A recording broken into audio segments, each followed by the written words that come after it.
नमस्कार, मैं हूं विनोद कुमार शुक्ला। अड्डा पर आपका स्वागत है। हरियाणा को लेकर के क्या कांग्रेस सचमुच असहज है? और क्या चुनाव में उनको मुश्किल नज़र आ रही है? क्योंकि 2 टर्म की एंटी इनकम्बेंसी बीजेपी की है, इसलिए शुरुआती दौर में कांग्रेस बहुत कॉन्फिडेंट दिख रही थी और उसको ऐसा लग रहा था कि वो चुनाव उसके लिए केक वॉक है। लेकिन मैं 2 बातों का जिक्र करूंगा और उससे समझाने की ये कोशिश करूंगा कि शायद कांग्रेस के लिए चीज़ें उतनी सहज नहीं हैं। पहली बात ये कि जिस तरह से सुप्रिया श्रीनेत्र ने एक ट्वीट किया था लोकसभा चुनाव के समय कि मंडी का क्या रेट है, उसी तर्ज पर विनेश फोगाट को लेकर के कांग्रेस ने और बहुत सारे कांग्रेस समर्थित यूट्यूबर और उसमें जिस तरह से बात आ रही है कि प्राइम मिनिस्टर ने उनको फ़ोन किया था और प्राइम मिनिस्टर उनसे बात करना चाह रहे थे, लेकिन उसकी कॉल रिकॉर्डिंग करना चाह रहे थे। उसके बाद बड़ा रॉन्ची सा वो आया कि सारी रात उसमें जो एक शब्द करके आया है, वो ये जो अपने इंटरव्यू में बात ये बताने की कर रहे हैं कि सारी रात वो अपना वेट कम करने की कोशिश कर रही हैं, जो बड़ा ड्यूबियस सा द्व्यर्थी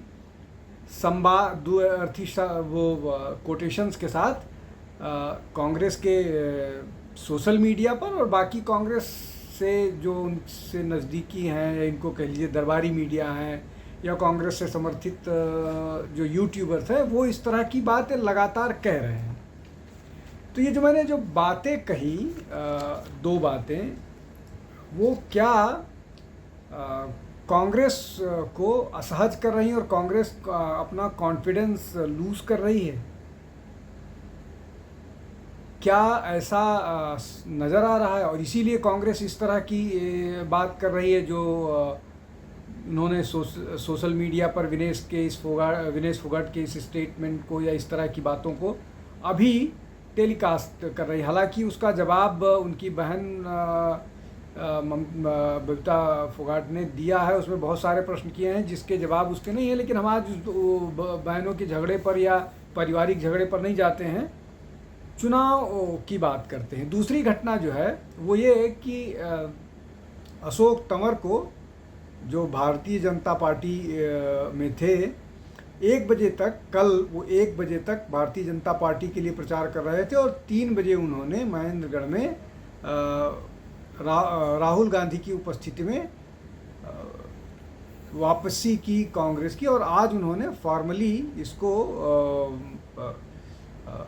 अपना उन्होंने ज्वाइनिंग की आज औपचारिक तौर पर।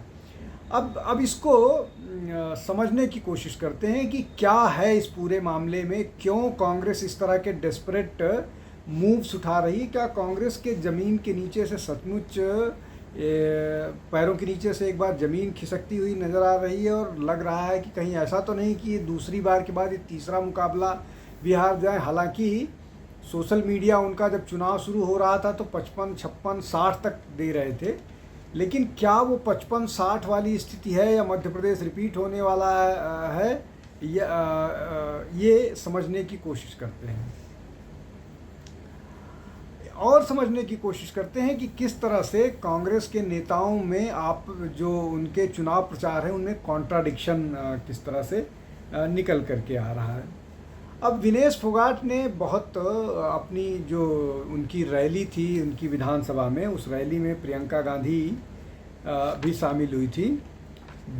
जुलाना में, जो जुलाना विधानसभा में है, वहाँ से वो चुनाव मैदान पे है विनेश फोगाट। तो वहाँ की रैली में जब शामिल हुई थी तो उन्होंने अपने मन के उद्गार बताने शुरू किए। मन के उद्गार बताने के क्रम में विनेश फोगाट ने ये कहा कि उन्होंने वहाँ से ओलंपिक से लौटने के बाद प्रियंका गांधी से अपने मन की बात साझा की। उसमें ये बताया कि मेरा तो अब मन ये हो रहा है कि मैं इस देश को छोड़ के चली जाऊँ, जिस तरह से यहाँ मुझे जिस तरह की परिस्थितियों का सामना करना पड़ रहा है।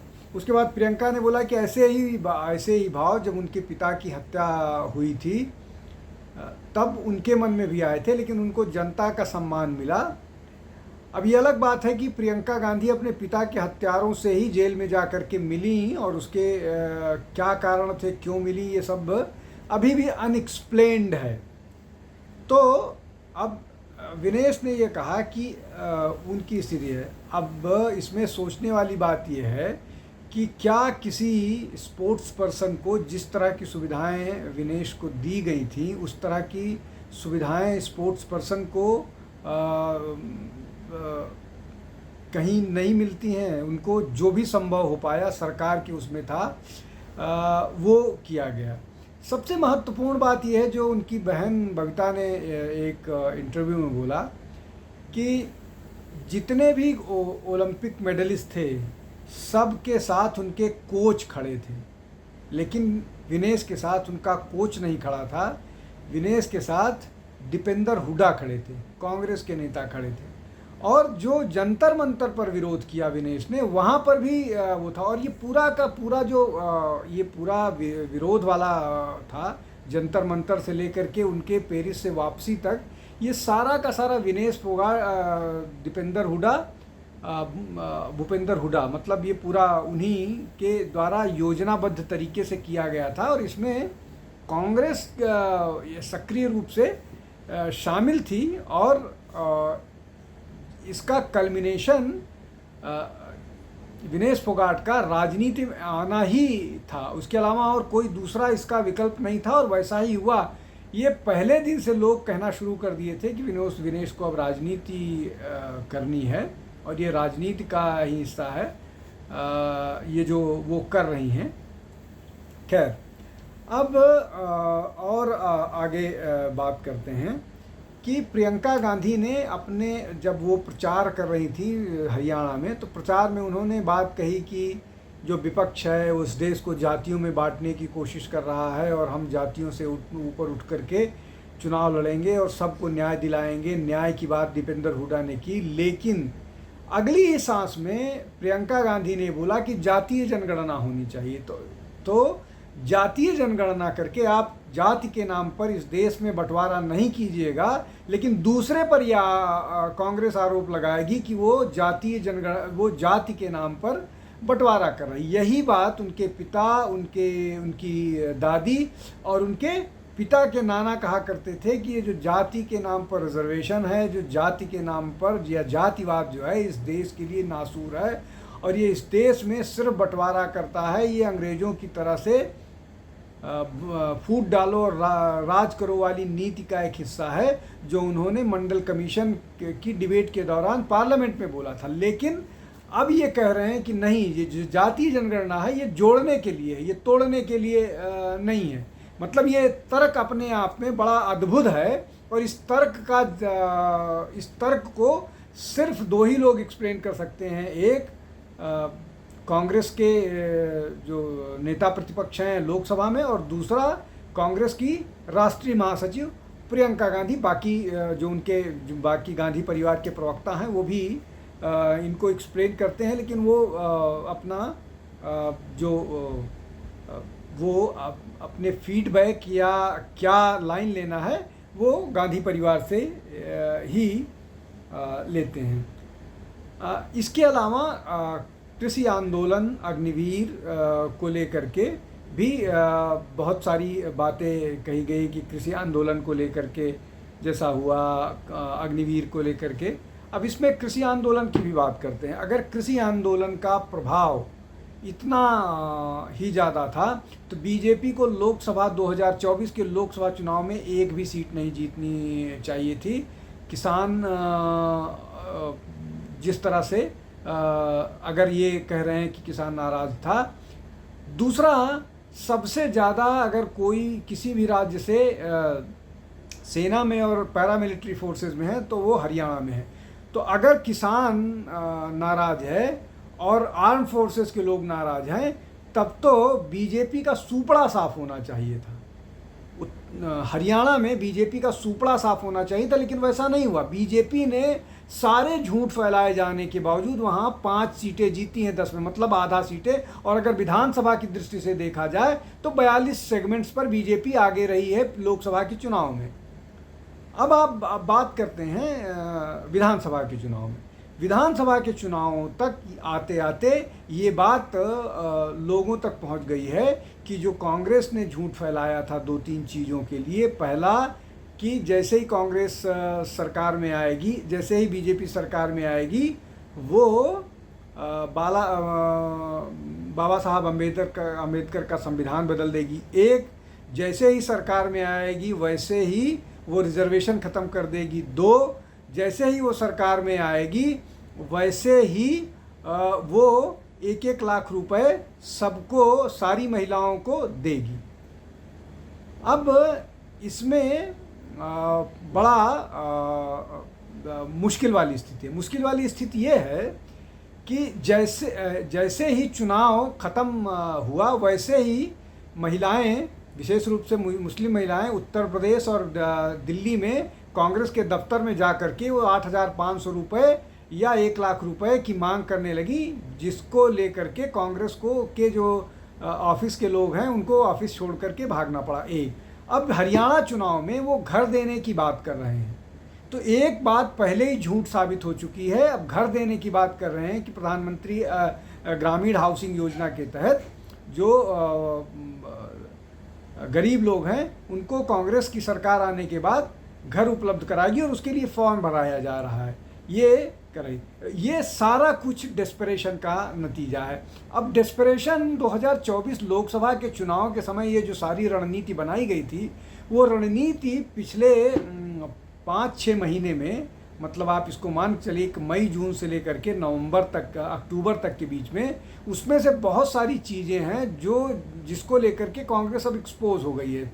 ये तीनों विषयों पर, पहला ये कि 1 लाख रुपए कांग्रेस उपलब्ध नहीं करा पाई। मान लीजिए केंद्र में उसकी सरकार नहीं बनी है तो उसको प्रदेश में अपनी सरकारों के माध्यम से लोगों को उपलब्ध कराना चाहिए था 8,500 रुपये और 1 लाख रुपए सालाना। लेकिन हिमाचल प्रदेश में सैलरी देने तक के लिए पैसा हिमाचल की सरकार के पास नहीं है। एक दूसरा ये कि संविधान बदलता है। संविधान अब तक 100 से ऊपर संविधान संशोधन हो चुके हैं और संविधान संशोधन आगे भी जारी रहेंगे। लेकिन ये जो बाबा साहब अम्बेडकर के संविधान को बदलने का झूठ फैलाया गया था, वो अब उनको समझ में आ चुका है। दूसरी बात। तीसरी बात ये कि जिस तरह की नाराज़गी शैलजा की है, उससे दलित वोट ये मान ले कि वो सिरसा के आसपास, सिरसा महेंद्रगढ़ के आसपास ही उनका प्रभाव क्षेत्र है और जाटों के बीच में उनका प्रभाव क्षेत्र है, लेकिन उनकी नाराज़गी निश्चित तौर पर प्रभावी दिखेगी। सुरजेवाला साहब पहले से ही नाराज़ हैं। टिकट को लेकर के भी ये लोग कह रहे हैं कि इनके साथ अन्याय हुआ है, चाहे सुरजेवाला हो चाहे कुमारी शैलजा। कुमारी शैलजा खुद विधानसभा का चुनाव लड़ना चाह रही थी, 30 लोगों को टिकट दिलवाना चाह रही थी, उनके सिर्फ 4 लोगों को टिकट मिला। तो इन दोनों नेताओं की वापसी है। तो क्या इस बीच कांग्रेस को ये लग रहा था कि दलित वोट नाराज़ है इसलिए वो अशोक तंवर को लेकर के आए, वापस किया?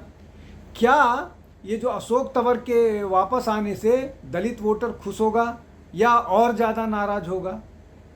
इसलिए कि जैसे ही इनकी बात आएगी वैसे ही बाकी सारे लोग जो नाराज़ दूसरा वर्ग है वो और नाराज़ हो जाएगा कि आप शैलजा को मैसेज देने के लिए या शैलजा को कट टू साइज करने के लिए, कुमारी शैलजा को जो सिरसा से लोकसभा चुनाव जीत करके आई हैं और अशोक तंवर को ही चुनाव हरा करके आई हैं, तो क्या आप ऐसा मैसेज देने की कोशिश कर रहे हो दलितों के बीच? क्या अशोक तंवर का कांग्रेस में वापस होना उल्टा तो नहीं पड़ने वाला है? तो ये जो सारी बातें हैं, चाहे जाति जनगणना की हो, चाहे दलितों को लेकर के व्यवहार हो, चाहे अग्निवीर को लेकर के हो, चाहे कृषि आंदोलन को लेकर के है, इन सब पर कांग्रेस के साथ बहुत ज़्यादा वोटर नहीं जाता हुआ दिख रहा है और जो पुरानी स्थिति थी उस स्थिति में काफ़ी बदलाव हुआ है। और बदलाव क्या कांग्रेस को तीसरी बार पटखनी देगा ये तो आने वाला समय बताएगा, लेकिन कांग्रेस के लिए स्थितियां हरियाणा में बहुत मुफीद नहीं है। अगर कांग्रेस ये चुनाव हार जाती है और बीजेपी पुरानी जैसी पिछले विधानसभा के चुनाव जैसी स्थिति में भी होती है तो किसी को आश्चर्य नहीं करना चाहिए। आज के लिए बस इतना ही। आप हमारे साथ जुड़ते रहिए। बहुत बहुत धन्यवाद। नमस्कार।